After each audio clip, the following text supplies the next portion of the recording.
আজি মই নৰসিংহৰ বিষয়ে অলপ ক'বলৈ ওলাইছোঁ। এয়া চাওকচোন, এয়া নৰসিংহৰ গছ। এইজোপা মোৰ ডাঙৰ হৈছিলে, মই কাটি দিছোঁ। এতিয়া ধুনীয়াকৈ পোখা হৈছে, কুমলীয়া পাতো আহিছে। গতিকে নৰসিংহৰ পাতৰ বহুত গুণ আছে। এই যেতিয়া নৰসিংহৰ পাতৰ এইবিলাক হ'ব, পাতটো অলপ বেয়া হ'ব, আপুনি কাটি কাটি পেলাই দিব, নহ'লে গোটেই গছজোপা নষ্ট কৰি পেলাই। এইবিলাক কাটি দিব, বেয়া পাতবিলাক ধুনীয়াকৈ কাটি দি পেলাই নৰসিংহডাল ধুনীয়া চাফা কৰি ৰাখিলে বহুদিন থাকে।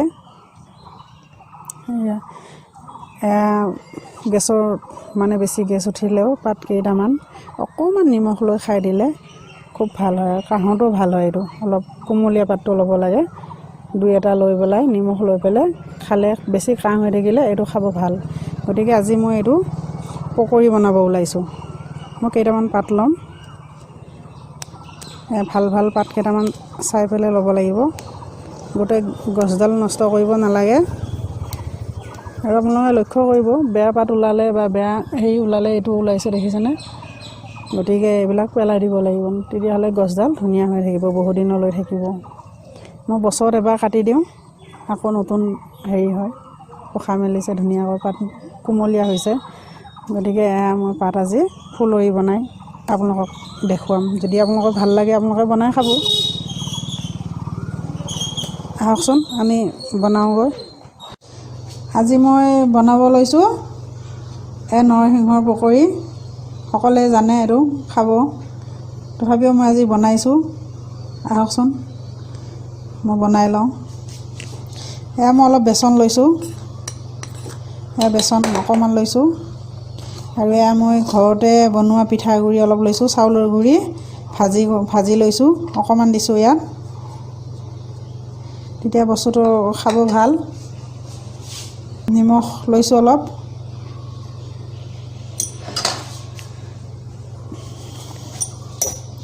তাৰপিছত অকণমান লৈছোঁ মই জলকীয়াৰ গুড়ি।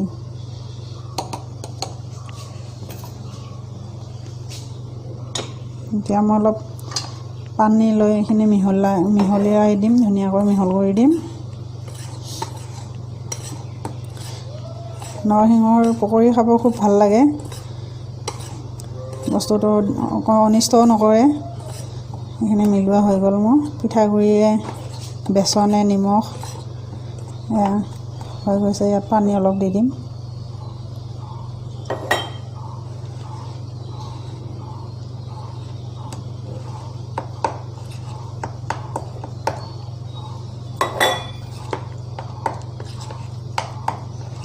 এতিয়া মই অলপ দিম হালধি গুড়ি, কালাৰটো উঠিব লাগিব অলপ।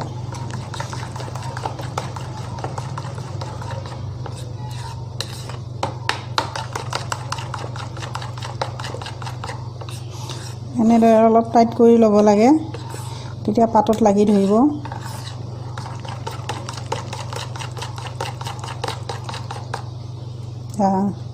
হৈ গৈছে। এতিয়া পাতকেইটা মই লৈ ল'ম।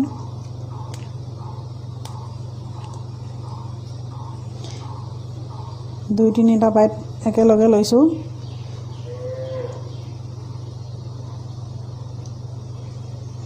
অলপ বেছিকৈ লগাই ল'লে বেছি ভাল লাগে। মই লগাই থাকিম, মই ভাজি থাকিম। গোটেইখিনি পাত ছিগি লৈছোঁ বাৰু, লগাই 2-3টা পাত লগাই ভাজিব ভাল লাগিব।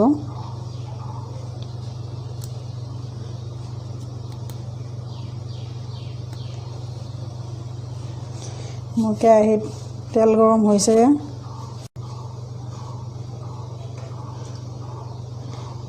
এনেকৈ গোটেইখিনি লগাই ল'ব। 2-3টা পাত ল'ব, তেতিয়া ডাঠ হয় বস্তুটো, অলপ ভাল লাগে।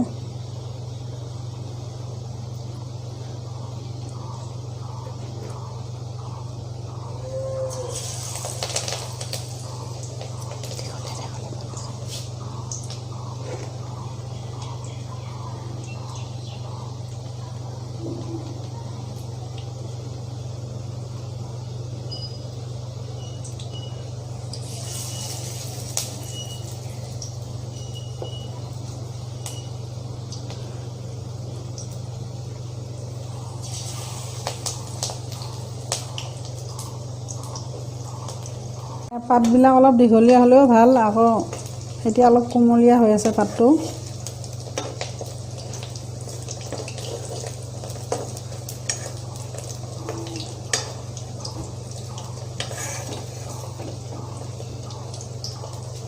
লাহে লাহে লটিয়াই দিব লাগিব।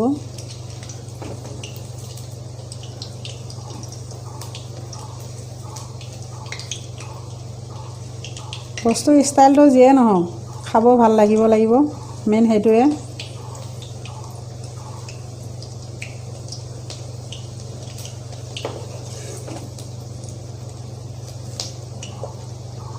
আপোনালোকে এনেকৈ দীঘলীয়াকৈও ল'ব পাৰে, একো কথা নাই, ভাল লাগে দীঘলীয়াকৈ ল'লেও।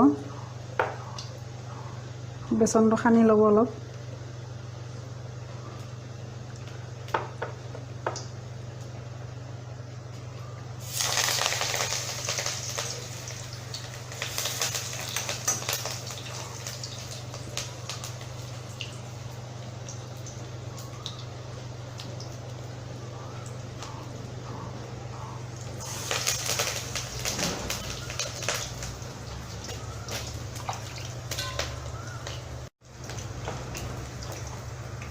ভাতটো কেঁচা হ'লেও ফুটে,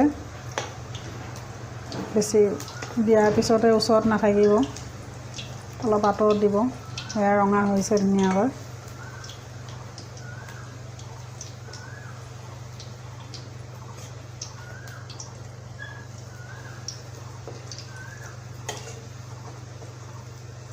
দৰকাৰ হ'লে আপোনালোকে এইটো মিক্সিত পাতটো গুড়ি কৰি লয়, তেতিয়াও বনাই খাব পাৰে সেনেকৈ বেচন লগাই লগাই। যেনেকৈ খায় আৰু যি পদ্ধতিত খায় তেনেকৈ খালেও কোনো ক্ষতি নাই, ভালে লাগে চবক।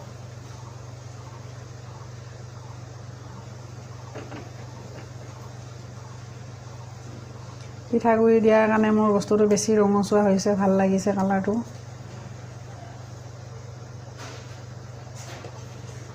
বেছি জ্বলি গ'লেও বেয়া, জ্বলা বস্তু গেছৰ কাৰণে বেয়া, গতিকে অলপ ঘনাই ঘনাই লৰাই থাকিব।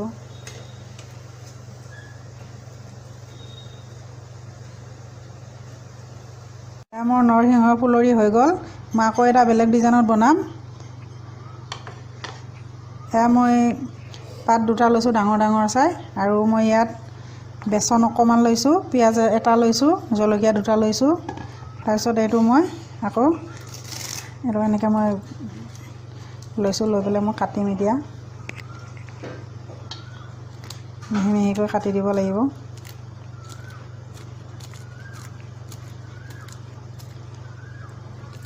তেনেকৈও আপোনালোকে বনাই খাব পাৰে, পাতটো নাকাটাকৈ, আৰু এনেকৈ আপোনালোকে বনাই খাব পাৰে। আবেলিৰ মানে চাহৰ লগত খাব খুবেই ভাল লাগিব। অলপ জ্বলা নিমখটো অলপ দিব লাগিব। এয়া মই কাটি ল'লোঁ।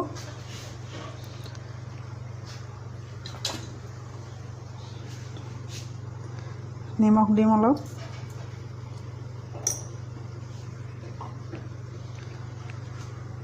পানীৰ লগত মই মিলাই ল'ম এতিয়া।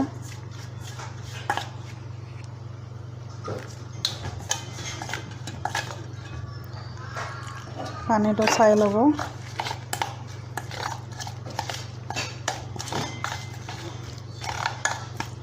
এইটো ডাঙৰ মানুহৰ কাৰণে ভাল, কাৰণ জ্বলা অলপ বেছিকৈ দিলোঁ। জ্বলা খাব লাগে, এইটোত জ্বলা হ'লে অলপ ভাল লাগে। এনেও পকৰীত জ্বলা হ'লেহে পকৰী খোৱা নিচিনা লাগে।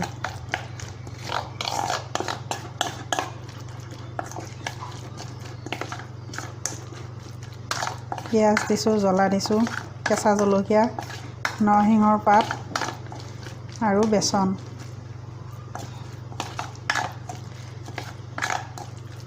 ইয়াত মই কেইটামান পিঠাগুড়িও দিছোঁ দেই, এচামুচমান পিঠাগুড়িও দি দিছোঁ, তেতিয়া মচমচীয়া হয়, খাব ভাল লাগে। এতিয়া মই এইখিনি ভাজি ল'ম। এতিয়া মোৰ তেল গৰম হৈ আছে, আগত মই পকৰী বনোৱা সেইখিনি তেলতে দিম। এতিয়া অলপ অলপকৈ দিম মই।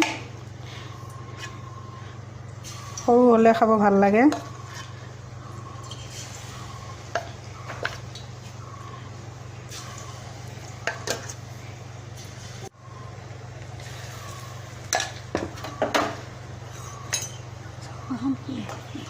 এনেকৈ